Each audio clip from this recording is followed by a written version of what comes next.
ഭഗവതി, എന്റെ കൂടെ രാഷ്ട്രീയത്തിലേക്ക് ഇറങ്ങാൻ പറഞ്ഞതാ ഞാൻ. വല്യളിയെ കേട്ടില്ല. നിന്റെ രാഷ്ട്രീയ അടുക്കളയിലാണല്ലോ. പച്ചക്കറി അരിയലും ഭാര്യയുടെ തുണി കഴുകലും. ആദ്യം കിട്ടിയ സീറ്റിൽ ഇരിക്കാൻ നോക്കണം, അല്ലാതെ നാട്ടുകാരെ പറ്റിച്ചോണ്ട് നടന്നിട്ട് കാര്യമില്ല.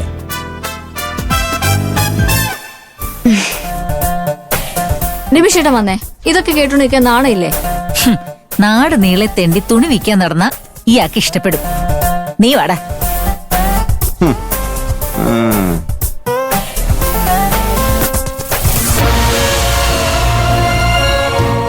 നിനക്കിന്ന് ക്ലാസ് ഇല്ലേ മോളെ?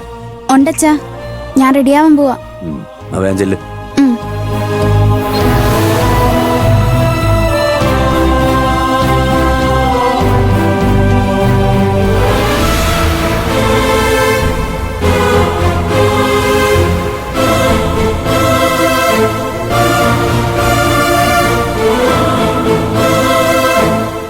കൊച്ചേട്ട കഴിച്ചിട്ടല്ലേ പോവുള്ളൂ?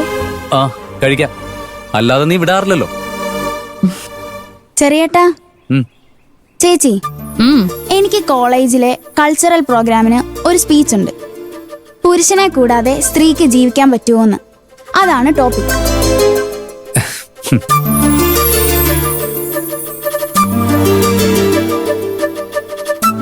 എനിക്ക് കുറച്ച് പോയിന്റ്സ് പറഞ്ഞു തരുമോ? അനുമോളെ, പുരുഷനെ കൂടാതെ സ്ത്രീക്ക് ജീവിക്കാൻ പറ്റുമെന്ന് എന്നോട് ചോദിച്ചിട്ട് യാതൊരു കാര്യവുമില്ല. അതെ, ആ നിൽക്കുന്ന സ്ത്രീയോട് തന്നെ ചോദിക്കണം. അവരല്ലേ പറയേണ്ടത്. ചേച്ചിയുടെ അഭിപ്രായം എന്താ?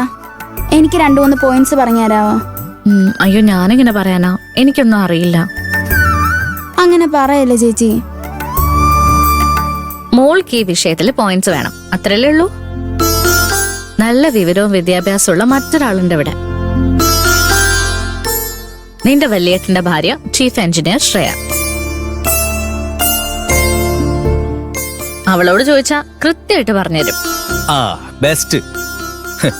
എനിക്കൊന്നും പറ്റില്ല അവരോട് ചോദിക്കാൻ. ചാരു ചേച്ചി പറഞ്ഞു തന്നാ മതി. അനു, ശ്രേയ നിന്റെ ഏട്ടത്തിയമ്മയാ, ഒരു വേർതിരിവും കാണിക്കരുത്. നീ ശ്രേയോട് മിണ്ടാത്തോണ്ടല്ലേ ഈ അകൽച്ച. ഇതുപോലുള്ള സംശയങ്ങൾ അവളോട് ചോദിച്ചാ പറഞ്ഞുതരും. മടിയൊന്നും വിചാരിക്കണ്ട, മോള് ചോദിച്ചോ. അത് വേണോ? വേണം. എന്നേക്കാൾ നന്നായിട്ട് ശ്രേയക്ക് ഇതേപ്പറ്റി അറിയാം. സ്പീച്ച് നമുക്ക് അടിപൊളിയാക്കണ്ടേ? വേണം. എന്നാ ചെല്ല്.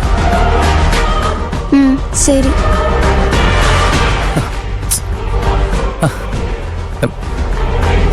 നിനക്ക് തോന്നുന്നുണ്ടോ ശ്രേയ പറഞ്ഞു കൊടുക്കുന്നു? ചീഫ് എഞ്ചിനീയർ അല്ലേ, എല്ലാത്തിനെ കുറിച്ചും അറിവുണ്ടെന്നാണല്ലോ ഭാവം. അനു ചെന്ന് ചോദിച്ചാ പറഞ്ഞു കൊടുക്കാതിരിക്കില്ല. എന്നാലും അനുവിനെ ശ്രേയയുടെ മുന്നിലേക്ക് പറഞ്ഞയക്കണ്ടായിരുന്നു. എന്താ കുഴപ്പം? അനുവിന്റെയും കൂടി ഏട്ടത്തിയമ്മയല്ലേ ശ്രേയ. എനിക്കറിയില്ല.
എന്താണ് ചേച്ചി?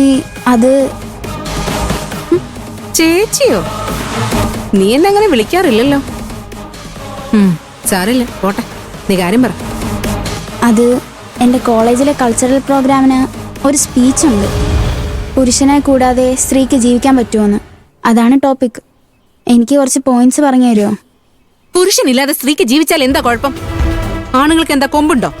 സ്ത്രീകൾ അബലകളാണെന്നല്ലേ പണ്ടേ പറയാറ്. അതൊക്കെ പണ്ട്. ഇപ്പൊ ഒരു പുരുഷന്റെ സഹായം ഇല്ലാതെ സ്ത്രീക്ക് ജീവിക്കാം.